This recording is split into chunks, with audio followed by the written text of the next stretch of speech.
Welcome back to the Hot Mess to Awesomeness podcast, a show all about inspiring smart, busy women to put their happiness at the top of their to-do list. Join your host and life coach, Dion Thompson, as she chats with amazing women who have figured out how to make their happiness a priority, and more importantly, what it's really like to go from hot mess to awesomeness.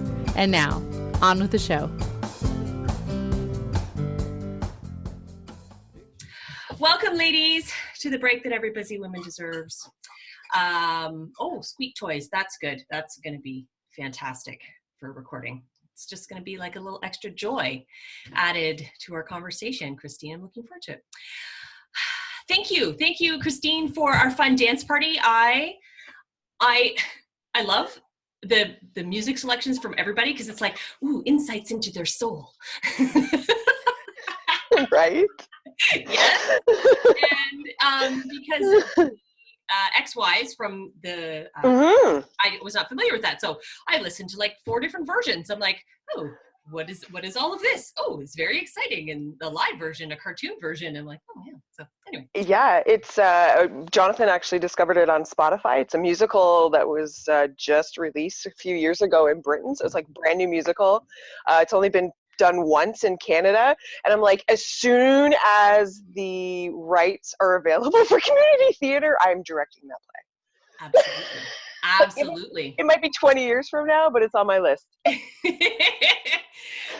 Which is a great segue into the many hats that you wear. So as you may or may not know, Christine is a director of plays, among other things. So I would love to hear from you, my lovely friend. Let us know what it is you'd like to know about you today. And then we'll go from there. I mean, the many hats that you wear, and all fabulous. Yeah. And that's kind of what I wanted to touch on as a fellow multi-potentialite, and finding the joy in following what fascinates us while maintaining like that not overshooting, right?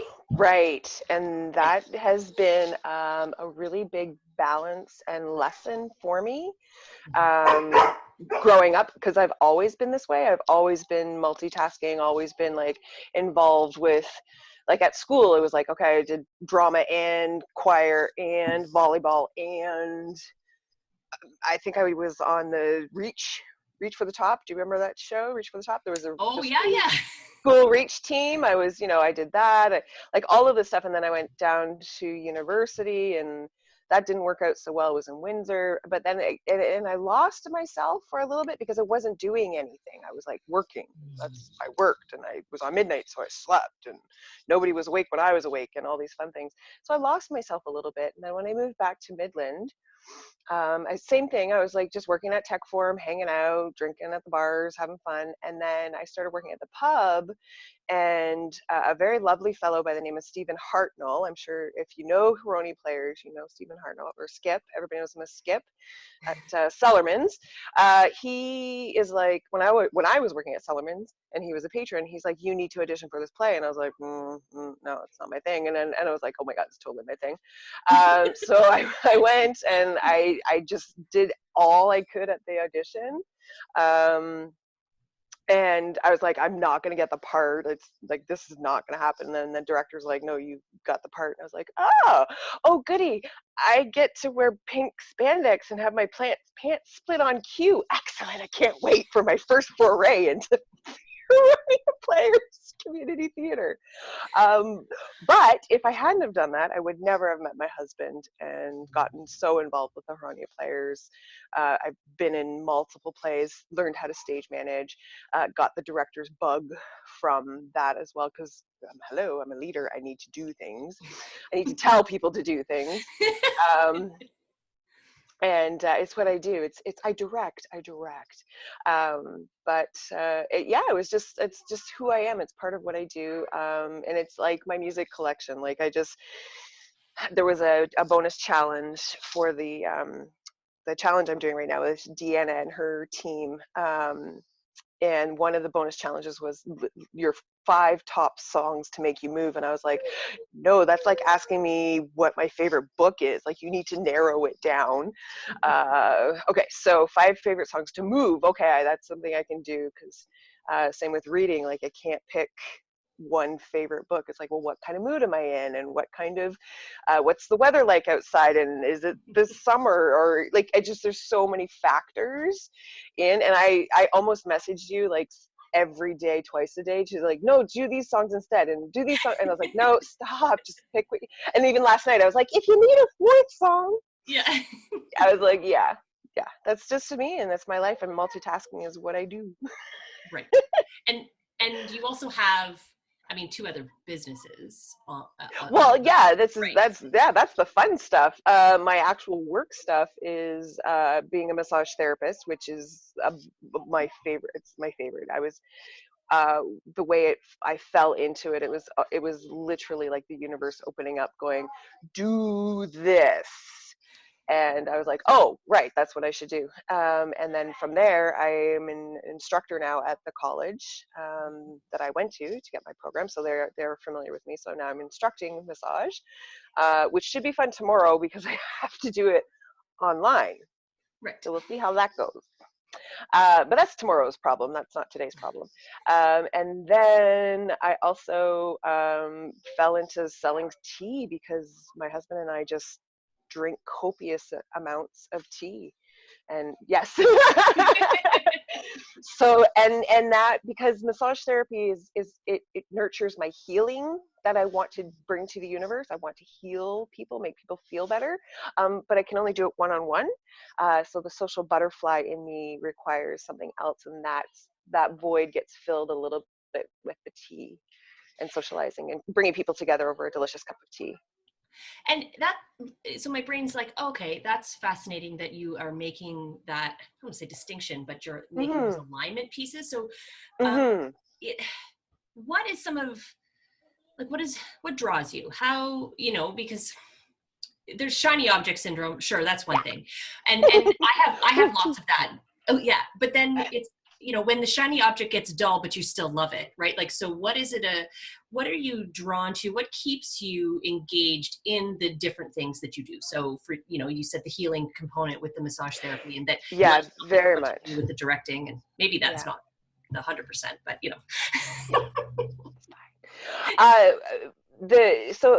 when I did your Spark sessions last year, it really touched on why I do what I do.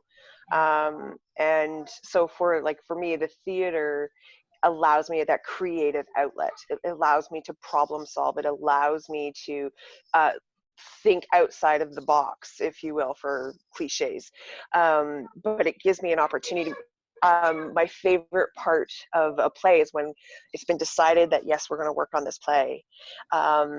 But then we have Jonathan and I play this game where there's no restrictions. So there's no physical restrictions. There's no monetary restrictions, nothing.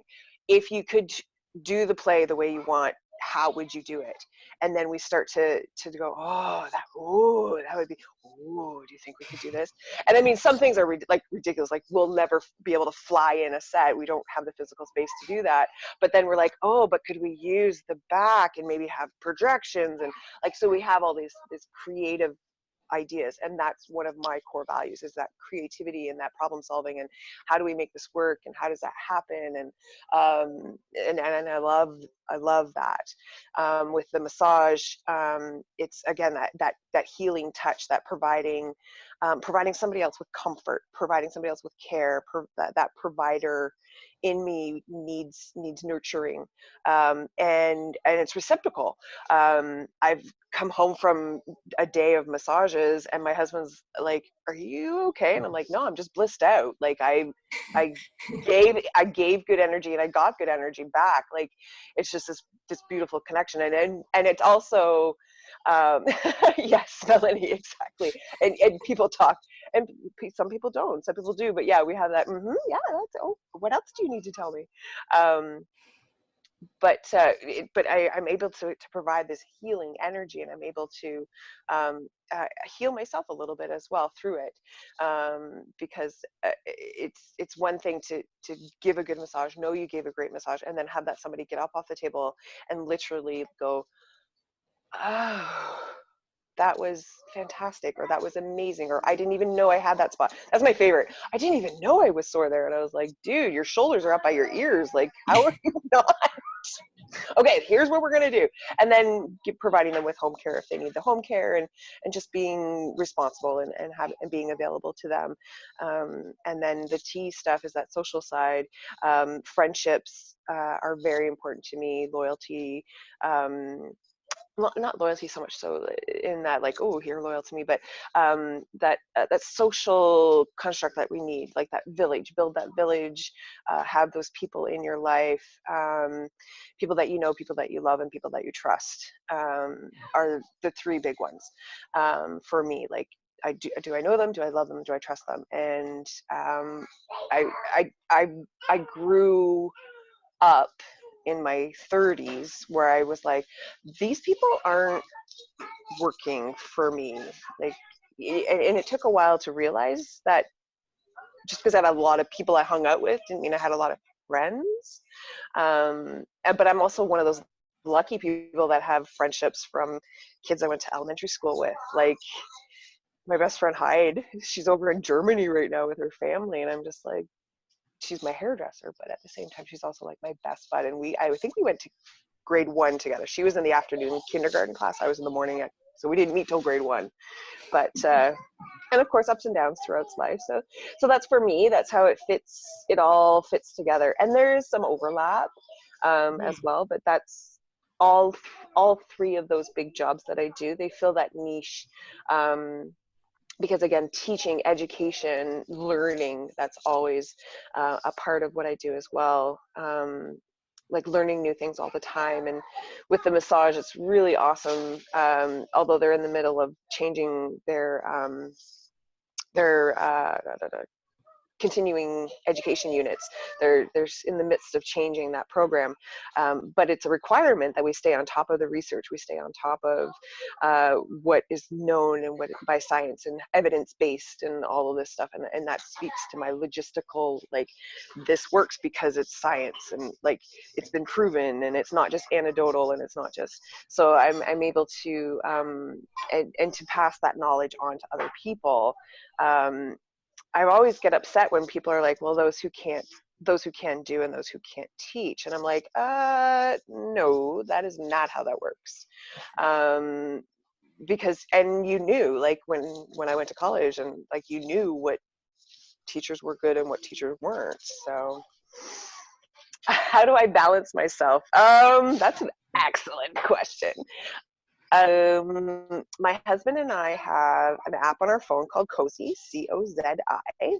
It's a free app, and the rule is if it's not in Cozy, it doesn't happen.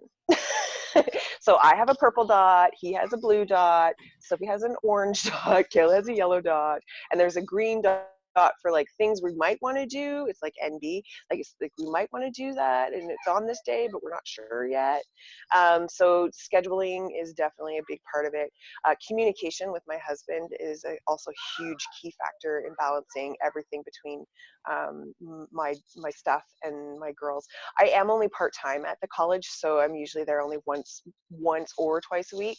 It depends on what I've picked up. Like this semester, for instance, I'm only Fridays. It was an 8 a.m. class. I was out the door by 7 and home around 3. So it works. It just, and I've always been this way, and Jonathan has too. Like, he's very involved with Ferroni Players and does a lot of other projects and helps with the local community, the high school musical drama programs and things. So he's always busy too. So it's a good scheduling and effective communication is really what it comes down to. And then of course my girls are brilliant and wonderful, and Sophie's been going to the theater since she was 6 days old, so they know what theater is. I was like, you want to talk about multitasking? So the very first play I directed with Ferroni Players was called Rope's End. And it's called a two-hander. So there's only 2 actors on stage the whole time, or for the whole play. And Jonathan and I 9 months before I was supposed to direct, decided we were going to start to try and have a baby. Or maybe it was a little bit before 9 months. But anyways, and I was like, I'm overweight and I'm old and all these things. And the guy, I have endometriosis and I'm not going to get pregnant. And it's going to take at least 3 months of trying and everything is fine. And 4 weeks later, I was pregnant.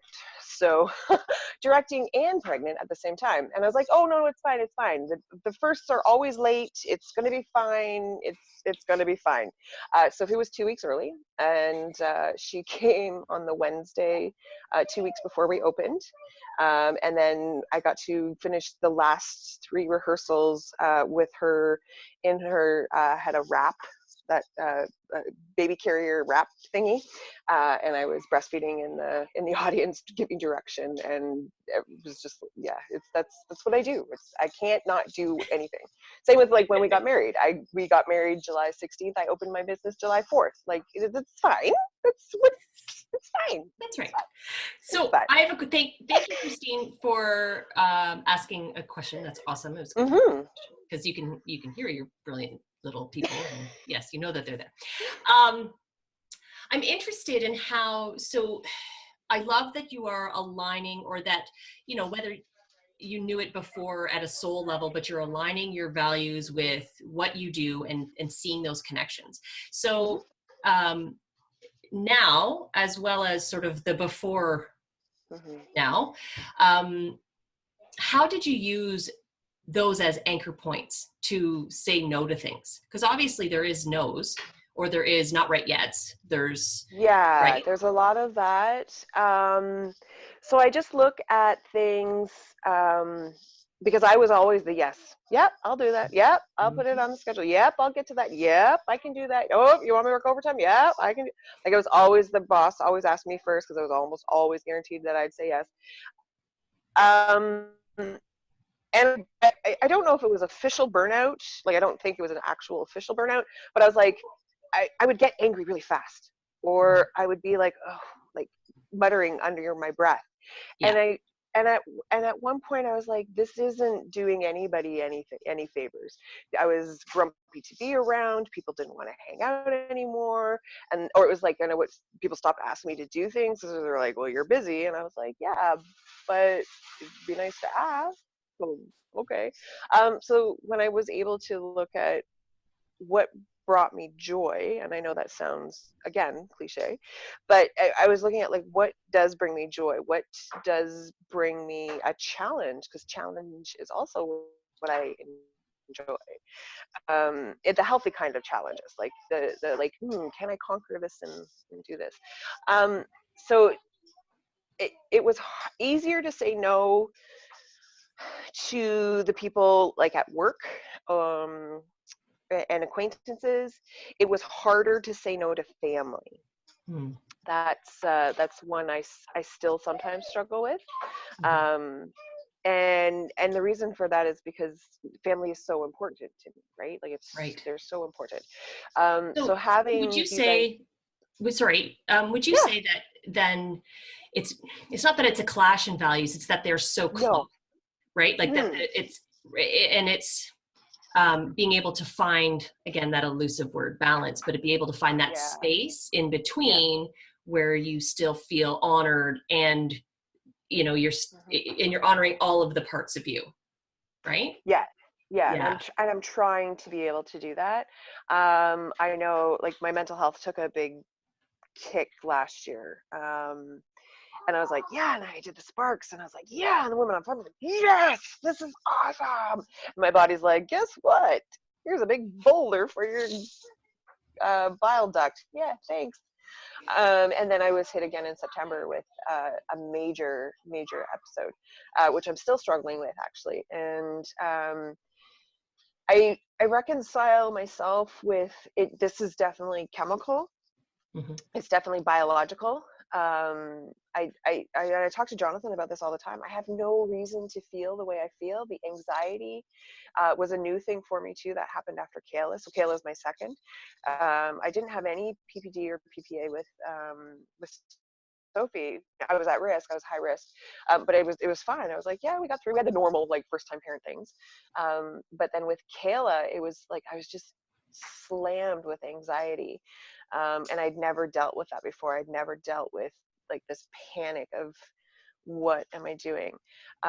So I know in my head it's all chemical, all hormonal, all those things. And now we're working on getting those meds taken care of and whatnot. So, and that helps too, to again, come back to the values. Like, does this bring me joy? And I try to use the word joy instead of happiness, because happiness is sort of like this fleeting thing. I just finished reading, or no, I read it over Christmas, I think. It was Mark, I can't remember. It's called Everything is Fucked, a book about hope. It's his second book. It's basically like everything is screwed up, but there's the study that he referenced was everybody seems to settle back at 7. Like if it's like you're on a scale of 1 to 10, 10 being the uttermost happiest you've ever been, and 0 being like you are crying on the floor dying, everybody tends to be around a 7. And we're always trying to get to that 10. We're always trying to get 10, 10, 10. And then when we get to 10, we drop back down to 7 anyways. And then same with like really bad things. So say you had a 3 or whatever, and then you come back up to this sort of average of 7. And I was like, yeah, that's okay. Mm-hmm. Like that's good. Like, do you know what that makes me think of is, so Brene Brown says that joy is the most vulnerable emotion that we can have. And for so many of us, especially moms, you maybe can relate to this, but like you feel that unbelievable joy, bliss of your child, and then instantly you eradicate that joy by thinking of something terrible that's going to happen to your kid, right? Like you just, because being in that joy state, like at that 10, just too much for our little worlds to handle. Like a 7 solid, because that's like shit's gonna happen, and I'm still on the good side of things. And you know, and then I can work with 7. Man, that makes sense to me. Super. Yeah, and I feel the same way. Like, and when I was doing the CBT therapy as well, it was like, find the evidence. Okay, so in today, like, take the 24 hours and mark in your scale of what you were feeling, so you can literally see that no, it wasn't a crap day. You had one crap thing happen to you, and yeah, it sucked really bad, but the rest of the day went really well. You're still breathing, you're still upright, the kids are still alive. I'd call that a win. There are some days where I'm like, that's a win. But, and it's one of those things where you're like, oh, right. So being able to take that, that evidence, that information, that, okay, so break it down and how did the day actually go, or how did the hour actually go? Like, even if you want to go in smaller increments, like each minute of the hour, like, oh, no, it wasn't the whole hour. That was crazy. The other thing that I'm trying to teach my girls as well with resiliency is, and you've spoken about this many times, Dion, is like you have this initial emotional response, and that impulse and those chemicals go through your body for about 90 seconds. After that, you are then choosing. You're then choosing to maintain the anger. You're choosing to maintain the fear, the frustration. You're choosing to be happy.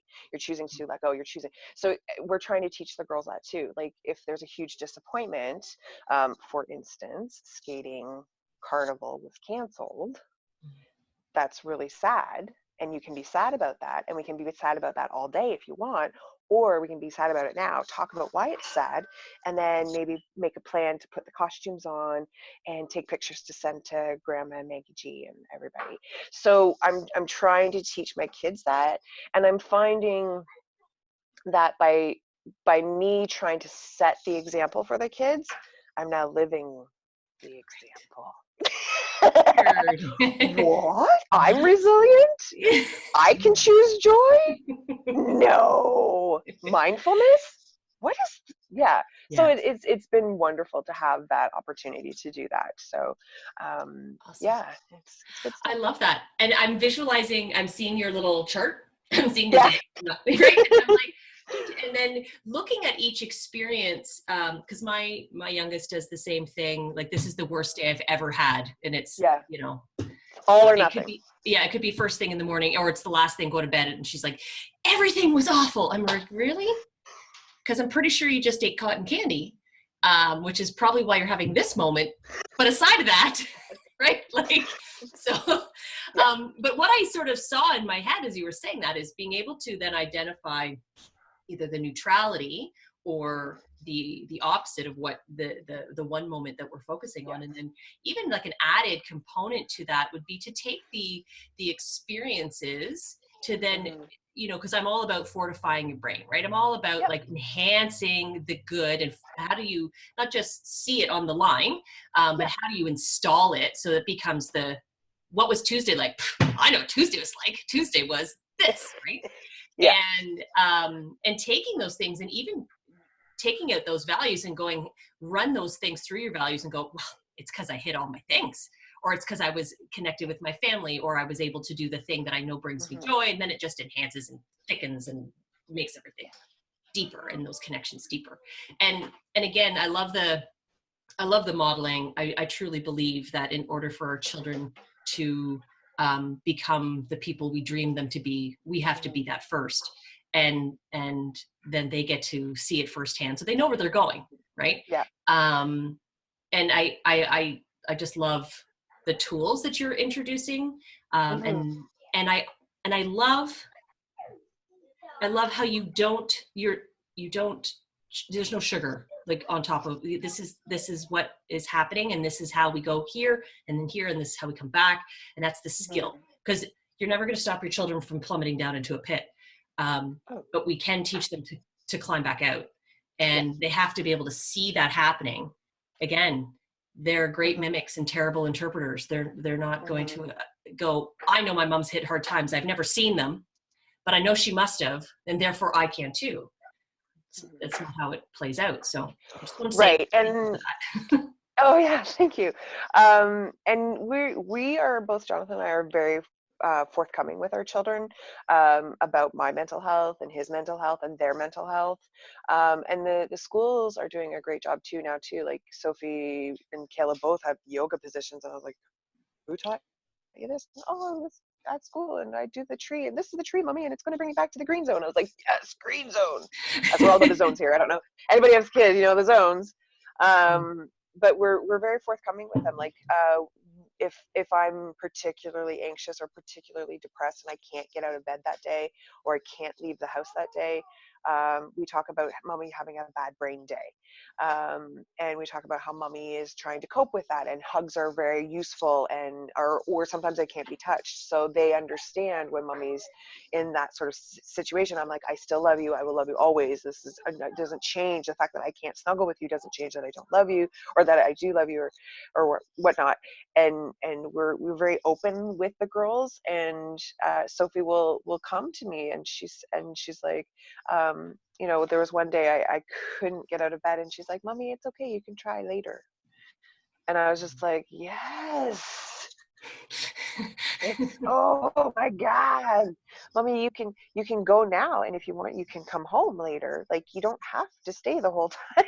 It's like, oh, so that, like, my heart swells a little bit, because I'm just like, yes, oh my God, yes, you're getting it. And then of course the mom part of me, the negative part of my brain goes, what 7-year-old tells their mother that they can do this, and oh my God, you're wrecking your kids, and oh my God, and then Jonathan looks at me, and I go, oh, no, it's okay. It's okay, right? Because I don't know about you, the inner critic, we've talked about inner critic, she is loud and proud some days, and it's very hard to have that focus, and to have that, like, okay, no, I understand you're trying to save me. I understand you're trying to keep me safe, but this isn't working for me. No, right? It's not the strategy that's going to work. Yeah, this is not the strategy. So yeah, but I really feel like that honest and open communication with your kids is necessary. Like, and I feel the same way about body parts. Like, call them what they're called. Right, like we were talking. They watched a Disney Channel, Blue Whales. Kayla's very, very into sea animals, specifically right now. And we watched the thing on blue whales, and the blue whale had a baby, and the baby was in the whale's tummy, and so I was like, well, just so you know, when a baby is in mommy's, when a mummy has a baby in her tummy, it's actually called the uterus. And they were like, ooh, where's the uterus? And what is it called? And do you have pictures, mommy? Because they have all my anatomy textbooks for when I'm teaching. So my daughter's like, this is a bone. And I was like, do you know what the name of that bone is? It's called the clavicle. And I was like, yes, it's the clavicle. It is not a collarbone. And she's like, yeah, mommy, it's a clavicle. And I'm just like, so we have these conversations. And again, I don't give them too much information. I just give them, like, if they ask the question, I give them the answer, make sure they understand. And then if they want more information, they'll ask for more information. And I feel Do you know very strongly about that. I just thought of in those two instances with the girls, and I feel the same way because I do the same things with my kids, but I've gone through what small child should be, saying this to me. I almost feel like they're saving me. Like, we have those moments, and then I think it triggers my that fixer, perfectionist, people-pleasing stuff, and I go, no, they can't go down that path. But at the same time, it's really just information we've given them. No different than they've learned that it's a clavicle. They've learned that it's okay to try again later, right? And ultimately, it's they're not stepping up and caring for the family, and they're just learning. Well, this is like sharing that knowledge with you. Yeah. Yeah. Awesome. When Jonathan and I were pregnant with Sophie, we didn't know we were having a girl, but Bethany, our combined friend, she had just had Clara, and Brian her husband gave us the best parenting advice ever. He's like, 90% of parenting is make sure your kid is fed and don't lose them. And I was like, okay. So I looked at my husband, I said, I'll take care of the feeding, you make sure we don't lose her. And then of course Bethany was like, it's all about relativity. And are you on the couch passed out drunk at 2:00 in the afternoon? No. Okay. Are you having a small nap because your kid's watching a show? That's fine. Do you know that they're hungry and you feed them? That's fine. It's all about relativity. And I try to remember that too when I'm buying books or something. I'm like, it could be crack. It's books, right? So it's all about relativity. It's like, and then that comes back, equally addictive, indeed. Oh my god, BookBub. Oh my god, I have to tell you about BookBub. It's amazing. You go on and they send you an email every day with the deals, and I have all these free books, and some of them are really good. I'm like, yeah. Hi, Kitty. Sorry, this is what happens with me sometimes too. I have stream of consciousness, and it's like, oh, and tangent. Oh, and I thought of something else, and another thing. Right? I don't know about everybody else, but I totally speak that language, so I'm okay. You should. My last, I don't have true mania in that it only lasts maybe a day and a half. But my last episode, we were coming back from Humber because I had a follow-up with my I had a CT scan. So we're coming back, and we stopped at Jonathan's parents, and he had a meeting in Hillsdale. So I stayed and had tea with his mom, and I was just like 2 hours of stream of consciousness. And Maggie just sat there, and she's like, "Yep, oh," and then she would tell me something. I was like, "Oh," and that would trigger another thing. And it was like just 2 hours of straight talk. And Jonathan came back, and I was like, "Oh, is it time to go?" And Maggie's like, "It's time to go. You need to go to bed." And I was like, "No, but it's fine. It's fine." So yeah. Ups and downs, ebb and flow, right? Right. Christine, I love you, and thank you. I love your stream of consciousness, and I thoroughly enjoy. Fortunately, I get to enjoy all of the facets, all of the endeavors, and partake in. And so I'm grateful to have chatted with you today. How are you now? How are you today in the world as it is, and how are you using some of those tools and strategies that you've been honing to manage the now? So it's actually kind of ironic. My anxiety has been not a problem because I can't leave the house, right? Part of my anxiety is the preparation to get ready to go, or the I have to leave and I have to meet with somebody. Like I don't know why, but that's part of where my anxiety is at. So since they were like, everybody stay home, and I was like, yes, I got this. And then, and not much has changed for Jonathan either, because he already works from home as well. So he has this opportunity to sort of just carry on normally for the first bit of the day, with the exception that the girls are home. So he helps pair off every once in a while. Like he's playing, they made Play-Doh today because I had a meeting just before this meeting as well. So they're in the midst of playing with Play-Doh right now. And then they were singing and dancing. Mommy was singing and dancing too, so which was fun. Hearing Biff Naked come out of my 4-year-old's mouth is amazing, and I love it. I wouldn't change it for the world. So, but yeah, staying connected. So when I'm still practicing gratitude, still practicing connecting. Like I've called my mother a ridiculous amount of times in the past 2 weeks compared to what we normally do.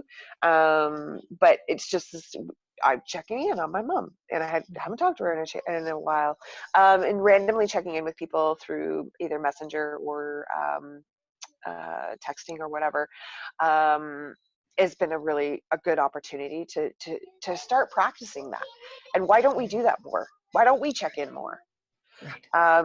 I have a very good friend of mine is having a bit of a struggle right now. She's in AA, and they're not having any live meetings, so she's having a bit of a struggle. And I was like, dude, let's have a meeting right now. She's like, yeah, but you don't know. And I'm like, no, but that's fine. You need to talk, let's talk. I'll be your talk. That's fine. So part of me today was thinking, like, why don't we check in more often? Why don't we, why do we let that? And I do have those friends where you don't see them for 6 months to a year, and then you pick up exactly where you left off, which is beautiful and wonderful.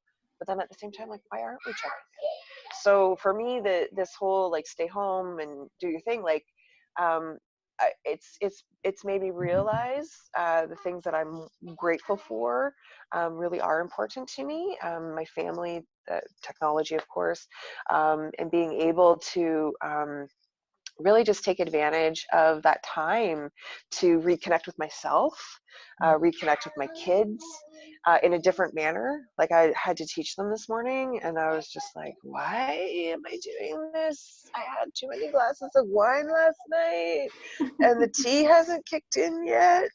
No, but you have moments where you're just like, oh, why? I told you just to write the list out. Why do you? No, that's not what it. Mommy, you should practice deep breathing. Yes, Mommy should practice deep breathing. So we're coping. We're coping, but doing well. And I think we're eating better too, because I don't think we've gotten pizza once since this whole thing kicked up. Although Pizzaville keeps sending me emails like, we'll drop it at the door, and I was like, that's tempting, but no, thank you. But I'm like, oh, but Sellerman's. Although we do have scones coming on Saturday from Grounded, so I'm super pumped about that. I think that sounds very healthy. Yeah, they've got berries. 100%. Yes, there's some vitamins in there somewhere, and butter's full of vitamins. I'm sure of it. When I did my 1-year follow-up at Humber for my bypass, the dietitian is like, so tell me about your average food.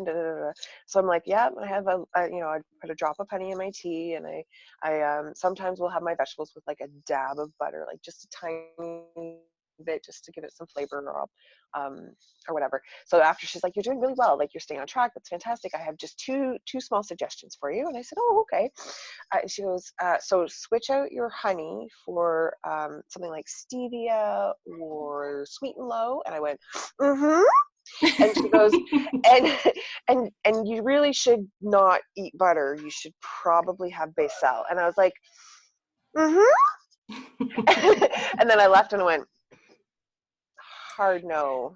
Right. I cut back on my honey a little bit. Jonathan's laughing hysterically because we just went through a giant container. I use it on my tea. I make a pot of chai, which he also drinks. Don't you kid yourself. You totally drink it too. No, hey, but yeah. Jonathan, nobody's judging over here. Just, you know. And you know what? It's funny because I've been physical wellness was been on my radar for years, and it was not something I was able to commit my bandwidth to for quite a while until recently. And then now that we're in this boat, I'm still trying to engage. And one of the women I connect with, Alyssa, she may be watching on the replay. She's got all the things going on, right? She's a fitness instructor, a nutritional, this, that, and I have a degree in nutrition, just for point of reference. So I have knowledge, and I make choices, and I think a lot about why I make certain choices and what is prompting certain things for me to eat. And a lot of it is, I know it's habit, and I recognize what transpires when I eat that thing, as far as where I go in my mind, what memories are drawn up, and they are positive things. And I'm not talking about, when I'm mowing down an entire bag of chips covered in blue cheese, if you were on the call yesterday, I'm not talking about that, but it's just about enjoying the moment. Like mindful eating. That's kind of what I'm looking at it now. And so when she's like, no dairy and no this and no that, I'm like, frothing my milk with my freaking steep tea frother, that is going nowhere. Like, and I maybe I'll transition to almond milk, but that's like maybe. But it's the experience and it's the thing, and then I sit and I do the and then I drink the rest if it doesn't go in the cup, like. Right. And then I say to myself, what do I gain from that, and what would I gain from not having milk? And I have to make that decision. Now, next week I may change my mind. I may be like, you know what, I've learned more. I felt different. I've evolved. I feel more informed, whatever. Christine's saying that the almond milk doesn't froth up. You know what I find? Anything super fatty, because I love whipped cream. I'm like, I'm going to take my half and half and give that a go. Doesn't work because it doesn't have enough air between the fat molecules to then process through. That's a terrible thing. I'll stop making that movement. So with the little froth thing, and then So anyway, I think that I don't think we need to justify anything as long as I call it informed consent. I am knowledgeable. I've taken the time to learn, and I'm not blindly doing anything. That's not true. There's certain things that I'm now more informed on. That's what I'm with. And that's how I feel about just about anything. Informed consent. I'm a grown-up making it. Well, and part of that too is like, it's like what you were saying, coconut milk, oat milk. Oh, I'll have to give those a try. Part of, where did it go? Informed consent. But it's like Maya Angelou is like, I only know what I know, and until I know better, I can only do what I know now until I know better. And that's what I love. Like massage therapy, for example, 10, 12, 14 years ago, if you had cancer, it was like hard no on the massage. People believed that we could cause mastitis, or not mastitis, metastasis. And I was just like, okay. And then so when I got to school, they're like, oh no, you can massage clients with cancer. And there were still people that were like hard nope. I was taught nope. And the cancer patients are like, but, and then until those studies came out, they were like, we can't cause cellular shedding to make the cancer cells spread throughout the body. We can't do that. It's not going to happen. So, and again, you can only do what you know, right? Treating anybody who has AIDS or HIV, like that was again a hard no. You can't do that. And now we know that it helps them so much. It makes them feel so much better. And I try to do the same thing. I'm one of those people that's like, oh, what does the science say? How does the science prove that this is accurate or inaccurate? And like what is the actual causation versus correlation? Which is also another, like, for me, that I put that into perspective as well. Like when I went for the psychiatrist appointment to talk about my meds, and we talked about tea, and he's like, how much tea do you drink in a day? And I'm like, well, about after 7, I try to stick with rooibos or herbals and make sure I'm not taking any caffeine after 7. He's like, no, that wasn't the question. And I said, well, I 3 or 4 or 5, I don't count. I don't know. If I feel like a tea, I have a tea. He's like, do you notice your anxiety levels with your caffeine intake? And I was like, no, my caffeine intake is steady my anxiety levels are not. there's no causation there. So then I was like, so then I tried to like, I did try to have 1 cup of caffeinated tea in the morning and the rest herbal or rooibos, which is lovely. I'm so happy I'm with Steep Tea because they have so many choices. And one of my favorite non-caffeinated teas is the creme caramello latte'd up. So good. But I love rather Earl Grey and my cinnamon hearts Pu'er, and I'm like, these are caffeinated and I want them. I want the caffeine. So it was a failed experiment. Although I do try, instead of 7 now it's sort of like, oh, it's 4 o'clock in the afternoon. Okay, so let's not have. And like anything else, so you can learn Yeah. something, and like as you said, the information comes, and this is true for all the things that we're going through. We're getting a lot of information, and we can look at it and logically go, yes, that's exactly what we need to do. And at the same time, it's not a pattern that we have established. So it takes time to be reminded of what it is, why we care. Like, you're going to tell me that, this is really important, but if it doesn't connect to my values, it doesn't connect to what matters most to me, I'm not sure why I'm going to care. And that's a lesson you can learn from pretty much any small child. Why would I do that? Why do I care about that? I don't. So why would I do that? So if you can connect it to why you care about it, or what you care, that you care, and then you reintroduce it regularly so that you can help to establish a new pattern, whatever that is. So, drop from 7 to 4, win. And if later in life you go from 4 to 2, great.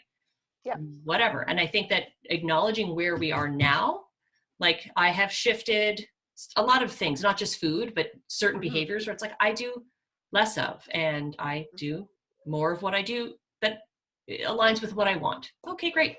Today I'm winning. So anyway, Christine, all day could do this. Right? Yes. Will you be sharing any type of movement activity with us today? Breathing, stretching? Is that? Yes, I thought what I would do for you lovely ladies today is as actually something that I teach in my first semester massage therapy lab to teach them how to teach this. So it's we'll start with some diaphragmatic breathing, and then we're going to move into a progressive relaxation. I'm sure everybody's sort of familiar with that idea, but basically you're just going to listen to the prompts that I give you. You'll contract the muscles that we talk about in a manner that doesn't move the actual joint. So if I say, like, if you just contract your feet, so you just instead of like crunching your toes up together, just think about like that, making that tight. Do you know what I mean? And then we'll progressively work on our way up from there. So yeah, if you guys want to sit back and get yourself comfy, you can do this with eyes open, eyes closed, however you want to do. You're just going to, I'm going to put my therapist voice on now. So you're going to be nice and relaxed. I want you to place one hand just above your heart and the other one just on your belly. And I want you to think about moving your hands with the chest, with your chest. So with the rib cage and with that belly. And you're going to take a nice slow, deep breath in through the nose if you want. Lift those hands as high as you can and then breathe slowly back out. So with diaphragmatic breathing, what we're doing is we're calming ourselves down. We're bringing our body into a point where we're getting maximum oxygen and we're getting rid of the maximum amount of carbon dioxide, because that's just as important for recovery. And then you, again, nice deep breath in and just focus on your hands. Feel the warmth in your chest, and nice deep breath in again. And release. So diaphragmatic breathing is something you can do super quick, super easy. Just if you need a moment to yourself, you can do this at work, anywhere you want to do it. If you have more questions about diaphragmatic breathing and why you want to do it, I'd be glad to have a 2-hour-long discussion about that with you. But for right now, take that one last nice deep breath in. Feel the oxygen get down deep into your belly and release. All right, so now we're going to move on to the progressive relaxation. I want you to think about your toes right now. I want you to think about how they just support you. Your feet, they support you. They're the root that brings you grounding. Okay, if grounding is important to you, the feet are so important. So really just contract the muscles in your feet, and you can give them a little shift and release. We're going to come up to the calf muscle, so the gastrocnemius and soleus, and then on the front you've got your tib anterior. So think about contracting that whole calf, lower leg, while you're taking that breath in, and then when you breathe out, release the contraction. And we're coming up into the thigh now, your hamstrings and quads, back and front. So just give a breath in, make them nice and contracted, and squeeze and release. Now we're coming up into the buttock and the lower abdominal. So I just want you to tighten everything up in that breath, and then release. And you're going to come up a little bit higher into those abdominals, into the erectors in your back. And again, tighten them all up as much as you can, and release. Now we're coming into that upper chest, upper back area, sort of that shoulders. I would say 90% of my clients have a lot of tension in this part. You're going to contract those muscles. If your shoulders come up to your ears, that's fine. Contract, and then breathe out and release. And now I want you to think about your jaw and your facial muscles, and you're going to contract, and we're all going to make funny faces. It's going to be hilarious. Funny faces, and release. Now I want you to take and think about your scalp right at the very top. You know, your forehead is all wrinkly, so you can contract that. Breathe in and release on the exhale. And now all of the body parts, everything come together all in one big, beautiful body contraction, and release. And just take a couple of moments to come back to that nice breathing, regular breathing. And then from here, when you're ready, you can open your eyes. Come back to reality.